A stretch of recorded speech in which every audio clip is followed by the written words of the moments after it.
सचिन अहिरांना प्रवेश मिळतो आणि त्यांचं उपसभापतीपद फायनल होतंय. कशा पद्धतीने बघताय? नाही, मुळामध्ये आमच्याकडे बहुमत आहे महायुतीचं आणि त्या बहुमतामुळे आमचे उपसभापती नक्कीच निवडून येणार आहेत. पक्षाची जी श्रेष्ठी आहे, पक्षश्रेष्ठी सन्माननीय आमचे मुख्य नेते एकनाथजी शिंदे यांचा निर्णयाप्रमाणे प्रत्येक गोष्टीमध्ये उमेदवारी किंवा निर्णय होत असतात. त्याप्रमाणे सचिन भाऊ अहिर यांनी माननीय शिंदेसाहेबांचं नेतृत्व स्वीकारून जो त्यांना उमेदवारी देण्यात आलेली आहे ती निश्चितपणे स्वागतार्ह आहे. 2002 ते 2019 17 वर्ष मी विधान परिषदेतली आमदार आणि शिवसेनेची नेता म्हणून काम केलेलं आहे आणि आताही शिवसेना नेता म्हणून माझ्यावर जबाबदारी आहे. ते काम मी नंतरही विधान परिषदेमध्ये करत राहणार आहे.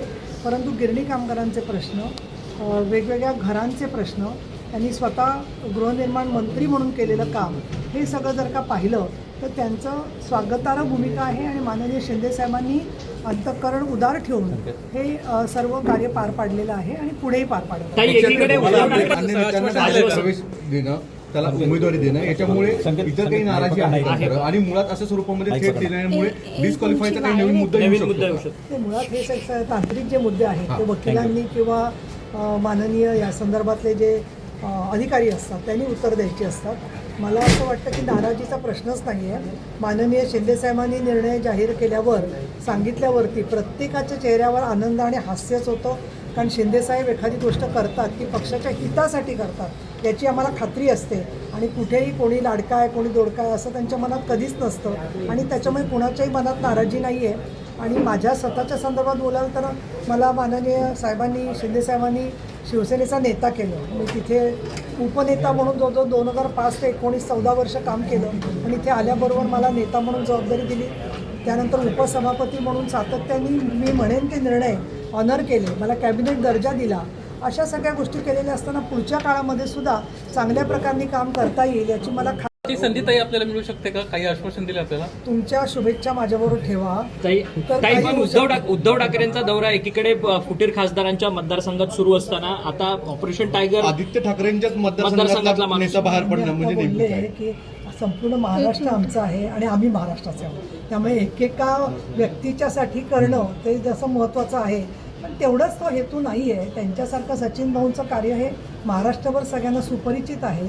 ते एका अर्थाने अनेक घटकांचे आधारस्तंभ आहेत.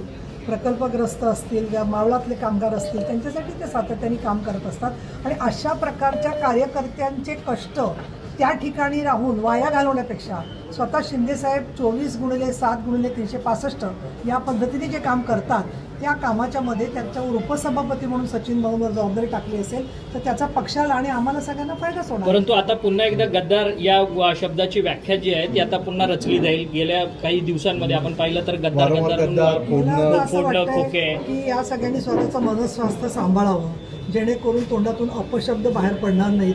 महाराष्ट्राच्या संस्कृतीमध्ये सारखं घाण पसरवण्याचं काम त्यांनी करू नये.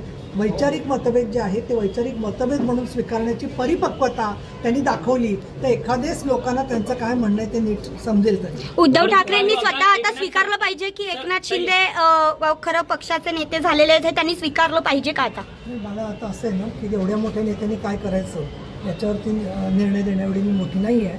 त्यामुळे मला असं वाटतं की स्वतः शिंदेसाहेबांनी जो मार्ग निवडलेला आहे हिंदुत्वाचा राष्ट्रीयत्वाचा त्याच्यावरती आम्ही चाललो आहे. बाकीच्या लोकांनी काय करायचं ते ठरवलं. काही काल उद्धव ठाकरेंनी देवेंद्र फडणवीसांच्या ज्या पद्धतीने म्हणजे स्तुती केली की देवेंद्र फडणवीस जर मुख्य पंतप्रधान होत असतील तर आमचा पाठिंबाच आहे.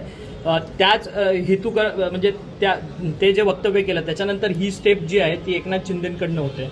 मला काय वाटतं की हे जे सगळं तुम्ही त्यांनी बोलल्यावर आम्ही काय बोलायचं, मला काही त्याच्यावर प्रतिक्रिया देण्यात इंटरेस्ट नाही आहे, रस नाही आहे. आम्ही ज्या मार्गाने चाललेलो आहे तो मार्ग आमचा जो आहे तो भगव्या ध्वजाला समोर ठेवून चाललेला आहे. कोणाला काय बोलायचं आहे ते बोलायला मोकळे आहे.